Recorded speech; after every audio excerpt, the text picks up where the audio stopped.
Assalamualaikum guys, jumpa lagi bersama saya Om Anton.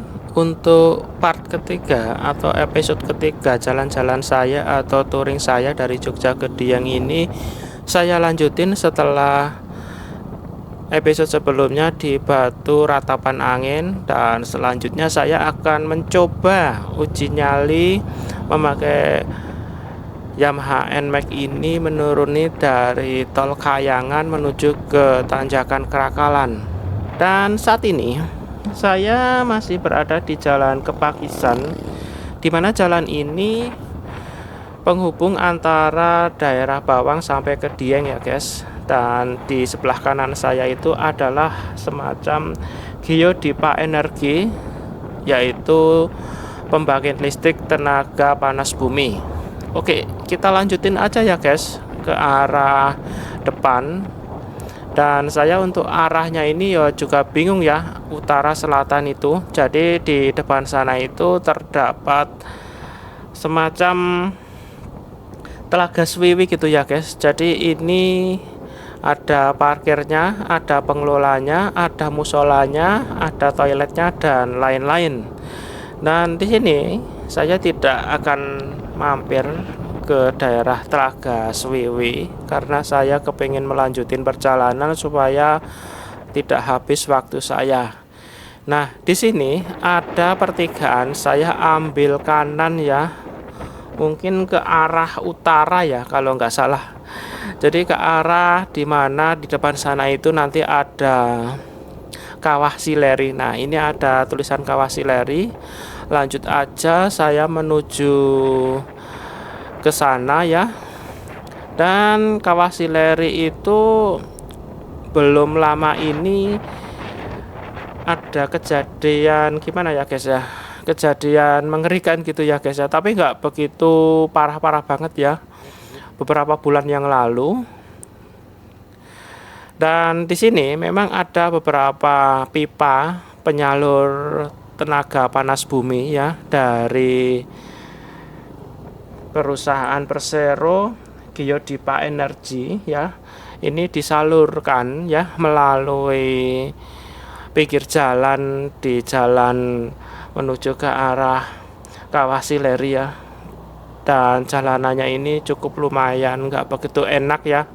Apalagi saya memakai Yamaha NMAX yang notabene shocknya itu cukup keras ya. Jadi harus dengan perjalanan yang cukup pelan. Jadi kalau memang benar-benar aspalnya halus baru saya bisa puntir gasnya sampai agak sedikit cepat gitu ya guys ya. Dan ini lanjutkan aja ya guys ya perjalanan saya. Ternyata untuk jalanannya itu cukup berkelok-kelok ya. Ini belum apa-apa, nanti kalau di depan sana nanti ada tanjakan yang lumayan cukup sedikit ekstrim menuju tol Kayangan. Oke ya guys, di kawasan sini di kanan saya itu adalah Kawah Sileri. Kemudian di depan sana agak sebelah kiri, nah di sini tuh ada pemandian air panas di Kiano Dieng ya. Saya pernah mandi di Kiano ini. Ya lumayan, ada beberapa kolam yang cukup panas, yang hangat. Tinggal pilih aja mau yang panas, hangat atau biasa saja. Dan untuk kualitas airnya itu tidak bau belerang ya guys ya. Dia memang benar-benar airnya cukup jernih, tapi enggak jernih-jernih amat sih. Ya cukup lumayan lah untuk mandi, tidak bau belerang, cukup panas, cukup hangat. Pilihan sesuai dengan selera kita ya, mau yang biasa, hangat atau panas. Oke ya guys, setelah ini masih melaju ya ke arah daerah tol Kayangan. Dimana daerah tol Kayangan ini jalanannya itu cor-coran, bukan aspal seperti ini. Nanti kalian tahu ya jalanannya itu seperti apa, saya tunjukin. Ikuti terus video ini sampai selesai ya guys. Dan jangan lupa subscribe, like, share, dan komen syukur di-share di media sosial kalian ya guys ya, tentang perjalanan saya sangat berterima kasih sekali atas bantuan kalian untuk nge-share video saya ini ya guys. Oke, masih kita lanjutin lagi ya guys. Di sini untuk pipa penyalur uap tenaga panas bumi ini cukup lumayan panjang ya, dari jalan ke Pakisan tadi ya, ada ya berapa kilometer ya, ini sekitar 5 kilometer ada ya untuk pipanya ini. Nah di sini beberapa pipa itu memang dilindungi sama semacam pelindung supaya panasnya itu tidak sampai di luar ya. Memang dia dijaga panasnya cukup hanya ada di dalam saja untuk uap panasnya. Jadi kalau megang pipa ini ya hati-hati juga ya, meskipun sudah ada beberapa perlindungan supaya panasnya tidak sampai di luar pipa ya. Oke, ini memang semacam proyek ya, sedang dalam progres pengerjaan untuk pipa dari Geodipa Energi Panas Bumi gitu ya guys ya.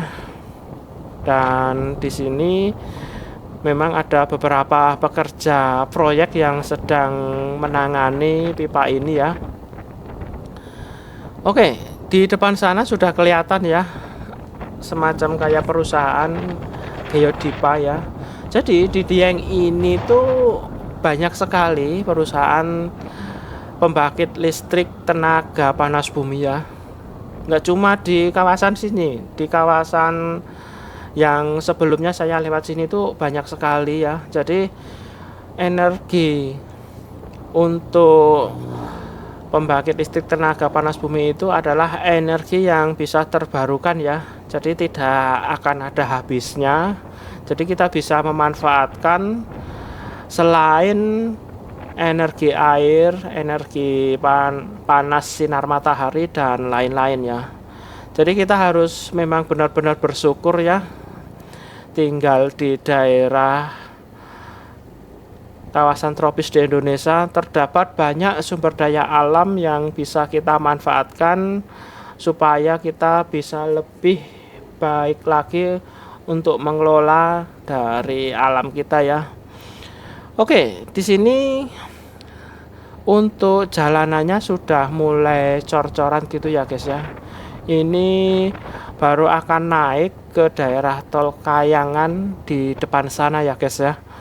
Oke, kita langsung aja ya melaju terus untuk menaiki bukit yang ada di depan sana.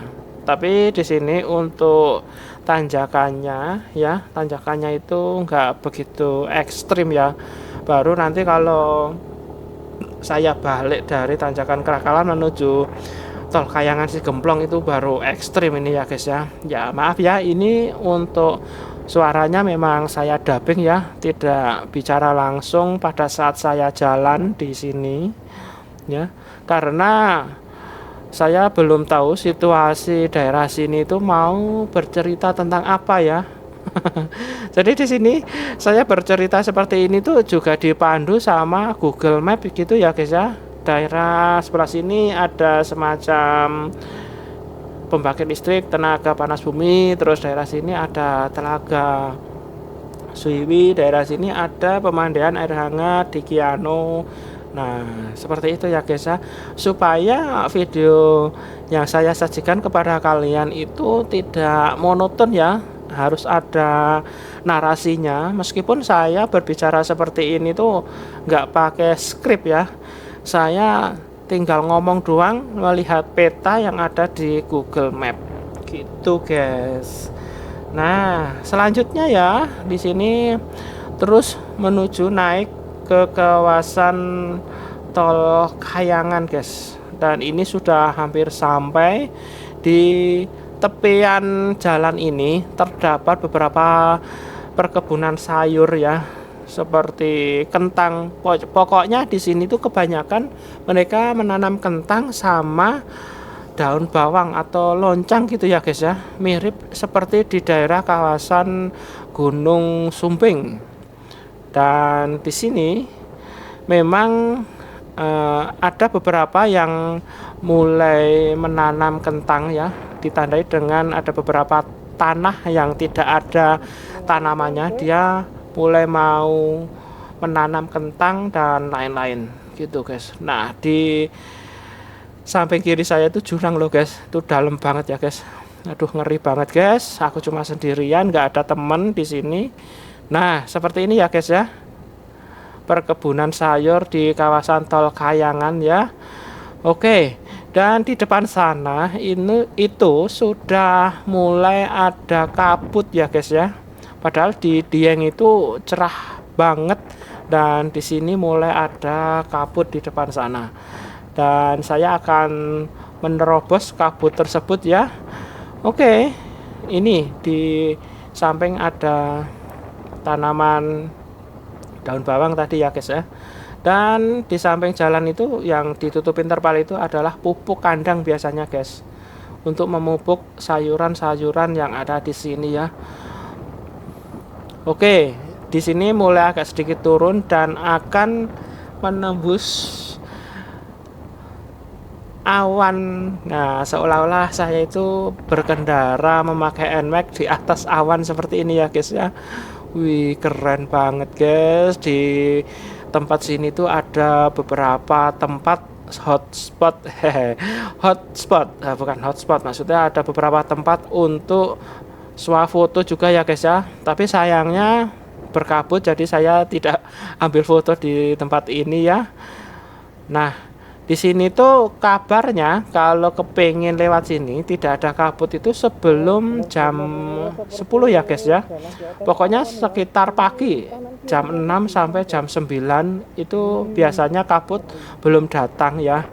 Nah, karena saya sebelum kesini itu ke Batu Pandang Ratapan Angin dan menghabiskan waktu di sana, maka di sini itu nggak bisa tercover melihat pemandangan tanpa kabut. Nah, seperti itu. Ini saya lewat sini itu sudah jam sekitar hampir jam 11 ya. Ini pun sudah banyak kabut yang datang di kawasan sini. Oke, lanjut ya guys ya. Di sini aku menuju ke daerah Tanjakan Krakalan. Saya memang benar-benar penasaran ya untuk jalanan dari Tanjakan Krakalan itu se ekstrim apa sih. Nah, di sini memang saya benar-benar saya niatin untuk membuat konten. Mungkin pada kalian yang mau lewat daerah sini itu biasanya dari Jakarta ya, lewat Jalan Pantura itu biasanya mau ke Dieng lewat daerah sini ya. Jadi kalian yang memakai mobil dengan kopling yang cukup tipis, saya saranin berhati-hati atau bahkan jangan lewat sini ya. Atau bagi kalian yang menggunakan kendaraan ya, mesinnya nggak begitu beres, jangan sekali-kali lewat sini ya guys ya. Ini memang benar-benar sangat ekstrim sekali jalanannya. Jadi saya saranin bagi kalian yang kepengen lewat sini, kendaraan kalian tuh harus fit ya, kampas koplingnya harus tebal. Dan saya saranin lagi ya guys, kalau lewat daerah sini ya, apalagi turun seperti ini, saya saranin jangan memakai matic ya. Saya benar-benar ini memakai NMAX ya, nekat pula ya, itu nekat pula. Setelah saya sampai di bawah di Tanjakan Krakalan itu, kampas rem dan juga cakramnya itu gosong guys, gila. Padahal saya ngeremnya itu gonta-ganti ya, antara rem depan dan juga rem belakang saya ganti-ganti, tapi kebanyakan saya rem di belakang. Pada saat di turunan yang cukup ekstrim biasanya saya pakai rem belakang. Jadi jalanannya ini tuh ya, itu tuh lebih ekstrim dari jalan yang ada di Curug Cikarim. Untuk struktur jalanannya itu memang benar-benar turunannya itu panjang ya guys ya. Kalau dari Curug Cikarim itu ya, dari Sikunir menuju ke Curug Cikarim itu kan struktur jalanannya itu kan pendek, turun tapi pendek gitu ya guys ya. Tapi di sini tuh panjang gitu guys. Jadi memang kita harus sangat berhati-hati sekali kalau turun dari Dieng ya lewat jalan seperti ini, apalagi jalanannya itu setelah turunan seperti ini ya, cor-corannya itu sudah banyak yang rusak. Kenapa bisa seperti itu? Mungkin karena ada abrasi air hujan. Nah, di situ air hujan itu memang sangat merusak jalan yang ada di sini. Ini apalagi kalau bukan cor aspal. Aduh, kalau aspal parah lagi nih, guys. Cor aja seperti ini, apalagi aspal. Nah, di sini tuh kan jalanannya cukup rusak ya. Ada kendaraan dua itu ya. Aku berpapasan dan di sini ada becek juga. Lumayan beceknya juga bisa naik. Oke, nah di depan sana itu turunan yang cukup ekstrim lagi. Jadi saya tuh mengendarai si NMAX ini nggak bisa secara cepet gitu ya guys ya, karena jalanannya rusak, shocknya kurang enak. Nah seperti ini, saya harus pelan-pelan seperti ini guys untuk turun di sini. Dan di situ ada warga setempat yang sedang memperbaiki jalan untuk cor-coran ini yang sedang rusak. Nih keren banget nih pemandangannya, sebenarnya keren, tapi untuk jalanannya memang benar-benar ekstrim seperti ini guys. Ini saya pun apa ya namanya, udah dibantu sama engine brake dari motor Matic saya ya guys. Dan kalau saya cuma mengandelin engine brake-nya dari motor Matic itu kurang kuat ya untuk nahan laju kendaraan. Jadi mau nggak mau harus sama rem ya, bergantian antara rem depan, rem belakang. Tapi kalau agak sedikit landai seperti ini, kadang saya nggak begitu ngerem, begitu mau belok ngerem, saya rem barengan. Kemudian kalau udah agak datar seperti ini, saya tidak ngerem gitu guys. Ya memang ada tekniknya juga sih supaya tidak blong remnya ya. Jadi yang penting hati-hati, berdoa semoga selamat sampai di tujuan sebelum kita memulai perjalanan yang cukup jauh. Oke ya guys ya. Di sini lanjutin terus ke arah Krakalan ya. Dan di sini untuk turunannya cukup landai dengan jalan yang masih rusak seperti ini guys. Oke. Nah, di depan sana itu ada belokan lagi ya guys ya. Nah, di sini memang saya sendirian, jarang ketemu sama pengendara lain di kawasan sini karena ini bukan hari libur ya. Oke, nah di depan sana itu ada warga setempat yang memandu antara belokan supaya di depan tuh ada kendaraan atau enggak, mereka akan memberitahu gitu ya guys ya. Oke, ini cukup ekstrim lagi ya turunannya, belok sambil turunan yang cukup panjang. Nah seperti ini, mau nggak mau harus ngerem terus guys, makanya rem cakram saya itu sampai gosong. Jadi kalau turunan seperti ini ya guys ya, usahakan jangan ngeremnya itu bebarengan ya, gonta-ganti pokoknya. Tapi kalau kendaraan kalian kombi brake, nah itu memang saya saranin untuk berhenti mendinginkan rem ya. Kombi brake itu lebih berbahaya daripada rem yang depan belakang sendiri-sendiri seperti motor saya. Nah seperti itu. Ini cuma saran dari saya aja ya guys ya. Biasanya rem kombi brake itu dari Honda ya, kalau yang saya tahu maksud saya. Oke, nah di depan sini ini ada objek wisata ya guys ya.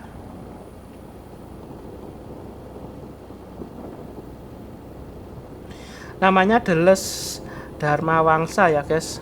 Jadi kita bisa menikmati kesejukan hutan pinus atau hutan cemara ya ini ya. Oke, pokoknya ya seperti itulah. Kalau nggak hutan pinus ya hutan cemara.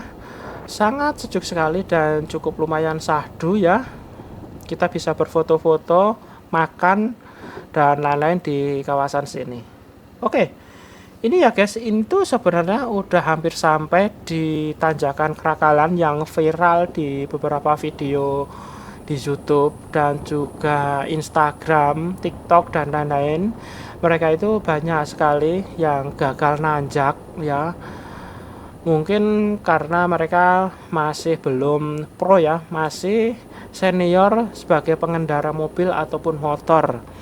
Nah, mental seseorang itu memang berbeda-beda ya guys ya untuk menaiki sebuah tanjakan di pegunungan. Ada yang pemberani, ada yang ragu-ragu, bahkan ada yang tidak berani sama sekali. Nah, yang ragu-ragu itu yang bikin motor itu kayak nggak kuat ya. Jadi semuanya itu tergantung dari si pengendaranya itu sendiri ya guys ya. Oke. Nah, di sini untuk jalanannya hampir sedikit bagus ya, tapi begitu ada jalan turun dia jalanannya jelek. Nah, seperti itu karena seperti yang saya bilang tadi, abrasi dari air hujan.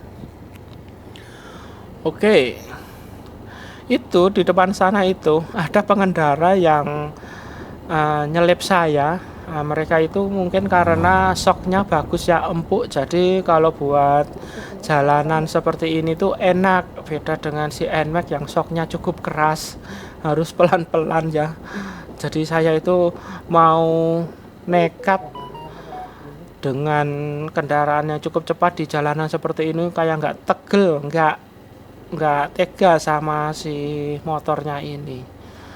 Oke, terus ya guys, ini hampir sampai di tanjakan Krakalan ya, mungkin di depan sana ya, kita lihat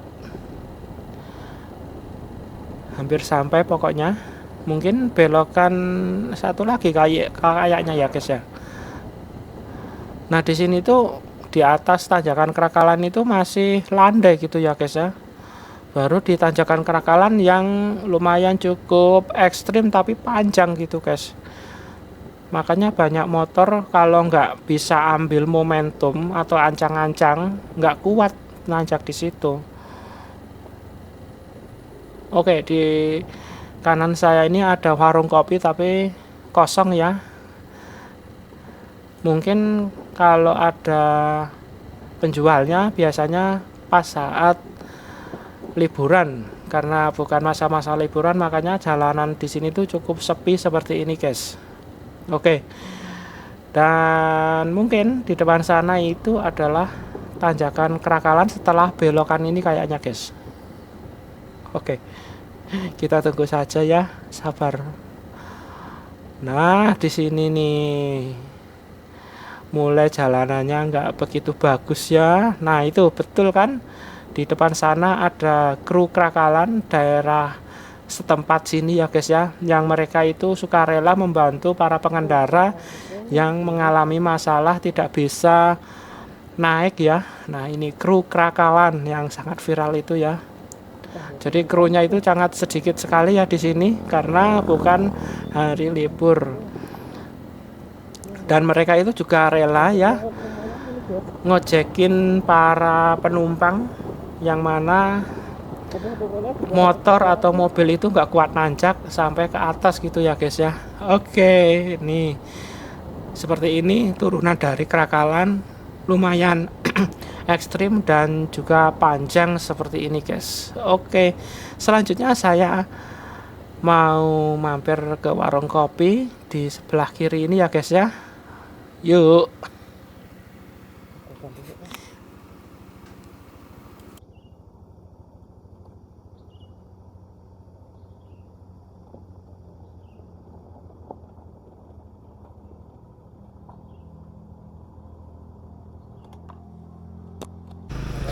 Halo guys, ini saya sudah sampai di tanjakan Krakalan dan saya istirahat dulu ya.